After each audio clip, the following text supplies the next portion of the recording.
Hoje nós vamos automatizar um deploy utilizando o GitHub Actions.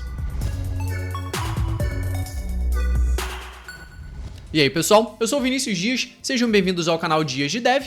E hoje eu vou mostrar para vocês como a gente pode automatizar o deploy de uma aplicação utilizando o GitHub Actions. E antes da gente começar a colocar a mão na massa, que é o que eu vou fazer aqui, vai ser um vídeo prático, eu quero deixar um aviso, ou até um pedido talvez. É muito importante que você foque nos conceitos do que eu vou explicar. Porque, por exemplo, eu gravei um vídeo mostrando como colocar uma infraestrutura de PHP FPM e Nginx com uma SQL no ar. Inclusive, eu vou deixar um card aqui para você dar uma olhada nesse vídeo. E algumas perguntas chegaram do tipo, mas como eu colocaria uma aplicação que faz a contagem de tamanduás bandeiras no estado específico? E tem coisas que não mudam. O princípio de uma infraestrutura de uma aplicação PHP vai ser a mesma se você está utilizando Laravel, Symfony, Laminas, nenhum framework, uma aplicação que gera notas ou uma aplicação de cadastro de alguma coisa. Então, foque nos conceitos, entenda o que eu quero te mostrar aqui. E o foco desse vídeo é criar um workflow de automatização no GitHub Actions, com o propósito de realizar o deploy de uma aplicação. Então foca na ideia de definição de passos, definição de secrets no GitHub Actions, o que é um deploy, o que é um build de uma aplicação. Então foca nesses princípios. Então depois que eu dei esse recado e um puxãozinho de orelha, vamos para a parte prática. Eu não tenho nada além do código da aplicação que foi colocado no ar lá naquele vídeo de VPS. E de novo, esse vídeo aqui não é específico para PHP, beleza? Serve para qualquer linguagem os passos que eu vou executar.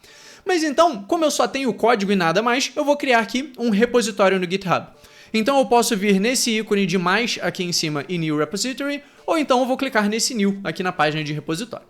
Beleza, eu vou chamar de Deploy VPS, e aqui eu vou adicionar, não vou nem adicionar nenhuma descrição, vou criar esse repositório e eu vou abrir o terminal aqui no meu projeto.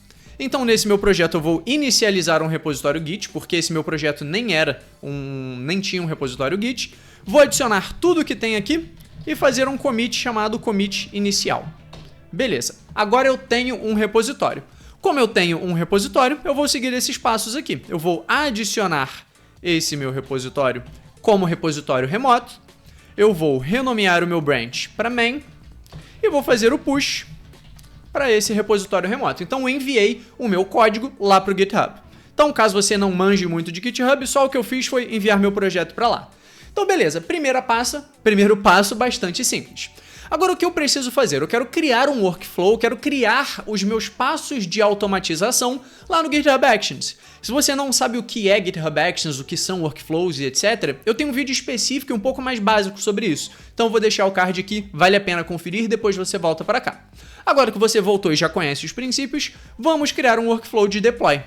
Então eu vou abrir aqui a minha pasta do projeto e eu vou criar um novo arquivo dentro da pasta GitHub, dentro da pasta Workflows, que como eu expliquei lá naquele outro vídeo, esse é o caminho onde o GitHub procura os workflows, e eu vou chamar de deploy.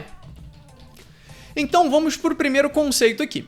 Eu poderia ter um workflow, ou talvez fosse até um passo nesse mesmo workflow aqui, de verificação do meu código. Então, por exemplo, eu abri um novo PR, eu abri um pull request. Tem vídeo aqui no canal sobre pull request também, vou deixar o card aqui. Eu abri um pull request, roda os testes, verifica se a sintaxe está certinha, roda a análise estática. Então existem vários passos que eu poderia fazer antes do deploy.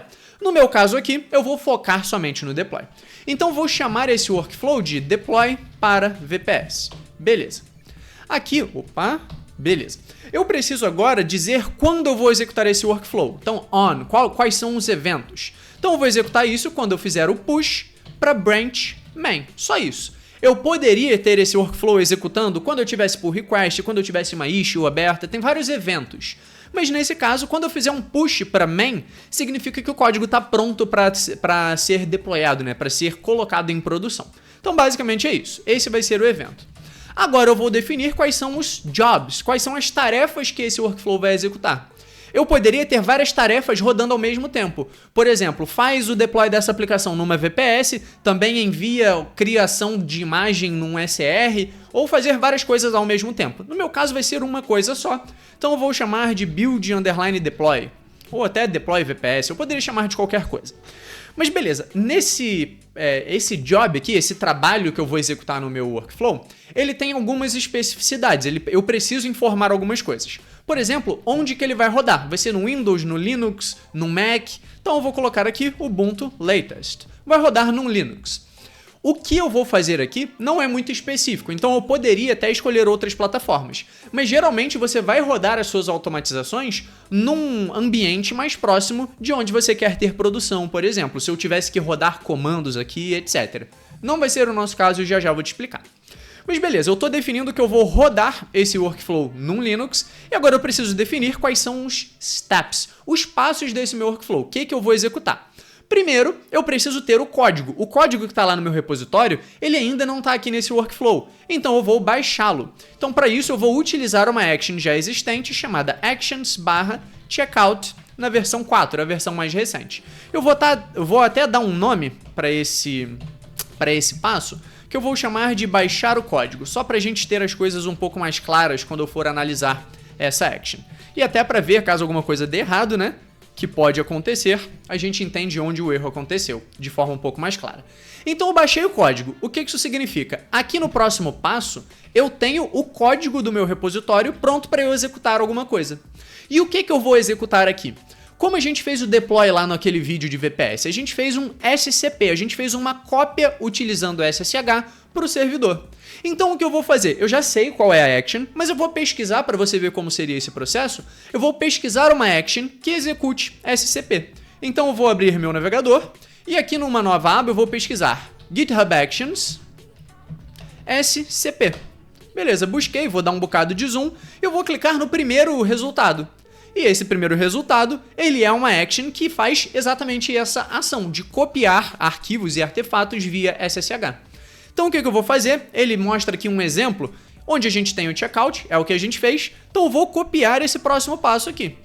E vou renomear, vou modificar as informações de acordo com o que eu preciso. Primeiro corrigir a indentação. Aqui eu vou colocar como nome copiar arquivos para VPS. Beleza. E aqui ele diz que eu preciso de algumas informações. Primeiro, o host. Então eu vou pegar lá no meu painel de configurações com a Hostinger, que inclusive é o patrocinador desse vídeo. Então se você não conhece a Hostinger, é uma empresa que fornece diversos serviços de hospedagem e é onde a nossa aplicação está rodando. Aqui na descrição vai ter um link onde você consegue ter condições especiais, além de ajudar o canal caso você assine por lá. E caso você assine planos anuais na Hostinger, você também tem o cupom de desconto Dias de Dev. Então confere utilizando o link que vai estar aqui na descrição e usa o cupom Dias de Dev para você realizar planos anuais com desconto lá na Hostinger. Então dando uma olhada aqui, deixa eu dar um zoom, o meu endereço de IP é o seguinte, então esse que eu vou utilizar como host. E repara que aqui no exemplo ele está utilizando secrets e a gente vai utilizar também, mas eu vou definir menos coisas no secrets por o vídeo ficar um pouquinho menor. O usuário que a gente vai utilizar lá na Hostinger é o root. E de novo, eu falei isso lá no vídeo de VPS, o ideal seria a gente criar um novo usuário e definir os detalhes de acesso para ele e nunca utilizar o root. Mas aqui, para a gente correr um pouquinho, eu vou continuar utilizando o root. O que mais eu preciso? Eu não tenho uma senha para esse usuário, na verdade eu tenho, mas eu nem sei, porque eu utilizo chaves SSH.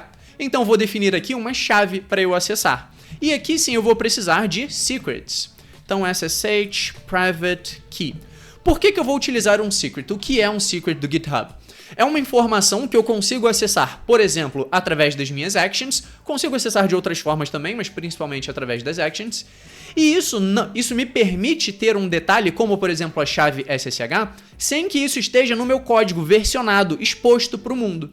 Então eu não vou colocar detalhes sensíveis, como por exemplo minha chave SSH, no meu código versionado. Eu não vou mandar isso junto com, por exemplo, o meu repositório Git, eu não vou mandar isso junto com o meu código da aplicação. Então isso vai ficar num local que é encriptado pelo GitHub, que é seguro. Então para isso a gente utiliza secrets. A porta eu vou utilizar a porta padrão. O source vai ser o que eu quero copiar. Eu vou copiar tudo na pasta atual. E eu vou mandar isso para minha pasta /sistema. Perfeito, que é a pasta que a gente criou lá no nosso servidor naquele vídeo anterior de VPS. Então, teoricamente, está tudo pronto aqui. Falta eu criar esse secret lá no meu GitHub. Então, vou acessar o meu repositório, clicar em Settings e procurar aqui do lado a parte de segurança. E eu tenho Secrets and Variables, e aqui eu tenho a parte de Actions. Eu vou definir os secrets específicos para serem lidos pelas Actions. Então eu vou criar um secret aqui para o meu repositório. O nome que eu utilizei foi SSH Private Key. E eu vou agora arrastar essa janela para outra aba, porque eu vou definir uma secret que é realmente secreta aqui. Eu não criei uma chave SSH só para esse vídeo, deveria ter feito isso, mas não fiz. Então eu vou colar uma chave real aqui e clicar em Add Secret. Isso vai adicionar o nosso segredo de forma encriptada e segura. Então me dá um segundinho que eu já volto. A few moments later. Prontinho, secret adicionado, então eu tenho aqui definido esse meu secret, esse é o nome, e com ele eu consigo acessar nas minhas actions tranquilamente. Então aqui eu defini a chave. O que isso daqui está fazendo? Está copiando todos os arquivos do repositório na pasta atual, que é onde o repositório vai estar, está mandando isso tudo lá para a /sistema. Então basicamente o que isso daqui fez foi fazer o deploy da nossa aplicação. Só que o que acontece? Quando eu faço o deploy de uma aplicação, eu tenho algumas etapas de fazer o build. Por exemplo, numa aplicação PHP, eu preciso instalar as dependências, porque vai que uma das coisas que eu alterei foi meu composer.json adicionando uma dependência nova. Então preciso instalar as dependências, preciso otimizar minha aplicação, por exemplo, invalidar e recriar o cache do meu framework ou coisa do tipo. Se é uma aplicação Node, vai ter um processo bastante semelhante. Eu vou ter que rodar o npm install, ou update, ou yarn, ou qual for o gerenciador de pacote que você utiliza. Se eu estou utilizando Java, eu vou empacotar isso num jar ou num war. Enfim, cada linguagem, cada ecossistema vai ter uma etapa de build. E normalmente a gente faz o build e envia o resultado do build para a produção e aí faz o deploy.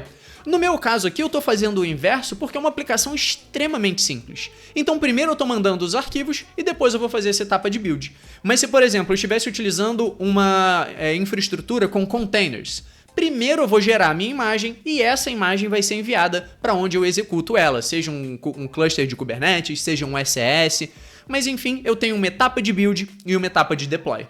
Então aqui eu vou adicionar essa nova etapa, que eu vou chamar de, deixa eu pensar, vou chamar de build. Build da aplicação. Beleza. Agora, eu preciso utilizar alguma coisa, utilizar alguma ação ou executar algum comando. E o que eu vou fazer? Eu vou rodar comandos diretamente lá no meu servidor. Então eu vou acessar via SSH e lá dentro eu vou rodar algum script, algum comando. Então, de novo, vamos procurar uma action de SSH. Então aqui na mesma aba que eu encontrei de SCP, eu vou pesquisar GitHub Actions SSH. E a primeira que eu vou encontrar é a que eu vou utilizar.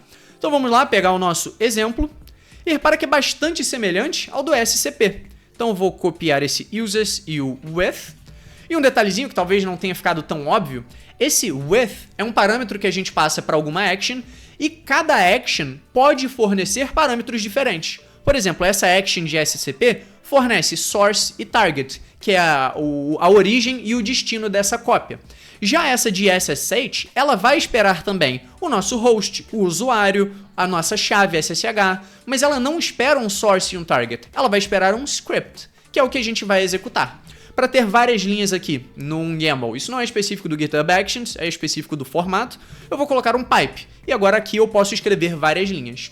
Então o que eu preciso fazer? Agora que o meu código está lá dentro, eu vou primeiro acessar a minha pasta /sistema, que é onde tem o meu projeto, inclusive com os arquivos já atualizados. Vou rodar um composer install. Como isso daqui está em produção? No dev, para não baixar as dependências de desenvolvimento. No progress, para não poluir tanto a nossa saída do GitHub Actions. E -a, para ter uma otimização do meu autoloader utilizando class map e etc. Isso daqui torna o nosso autoloader um pouco mais otimizado. Falando em otimização, eu vou rodar, como é uma aplicação Laravel, se fosse outro ecossistema esse comando seria diferente, mas aqui eu vou rodar um PHP Artisan Optimize. O que isso faz? Isso gera o cache das nossas views, das nossas configurações e etc. E o que acontece? No vídeo da VPS eu comentei sobre um detalhe de permissão de acesso. Eu estou executando todos esses comandos aqui como root. Então, as dependências que forem instaladas e o cache que foi criado, tudo está sendo do usuário root. O dono desses arquivos aqui é o root. E a minha aplicação roda como usuário www-data.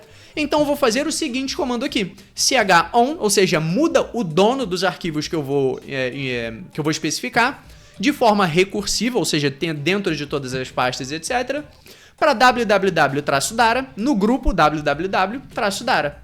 Então, essa pasta, ou seja, ponto, a pasta atual, com todos os diretórios de forma recursiva, eu vou mudar o dono para esse www-dara, com o chown, mudar o owner, mudar o dono. Então, eu acho que isso é o suficiente para a gente ter o build e o deploy da nossa aplicação. Então, eu vou commitar isso daqui. Deixa eu ver um git status, só tem esse workflow tendo sido alterado. Então, git add o nosso GitHub Workflow e commit criando workflow. Deixa eu só garantir que eu utilizei o secret certinho. A princípio tá tudo certo. Vou fazer o push. Beleza, a princípio o nosso push foi feito com sucesso. Então deixa eu minimizar o meu terminal e abrir esse meu repositório. Agora eu vou acessar aqui em Actions e eu espero ver alguma coisa executando.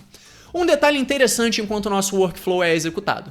Eu fiz aqui sem nenhum tipo de cache, ou seja, a cada execução desse meu job, ele vai instalar as dependências, todas as dependências de novo e tudo mais. Só que na verdade, deixa eu mostrar no meu workflow, a cada execução ele vai rodar tudo como se fosse a primeira vez. No nosso caso não tem muito problema, mas por exemplo, para fazer a cópia dos arquivos, eu poderia enviar somente os arquivos que foram alterados.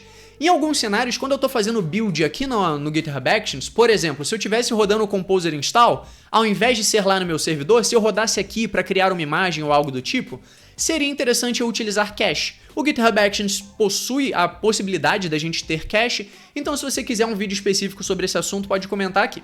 Mas vamos voltar lá.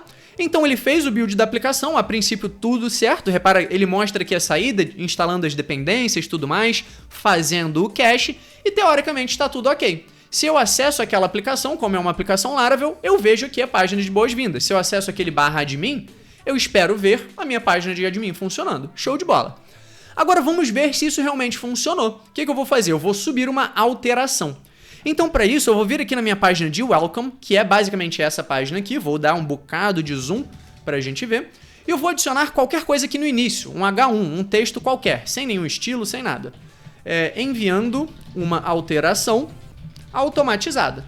Então, beleza. Salvei esse arquivo. Eu vou verificar que eu só alterei isso mesmo e vou fazer o commit disso daqui. Então, alterando home. Beleza.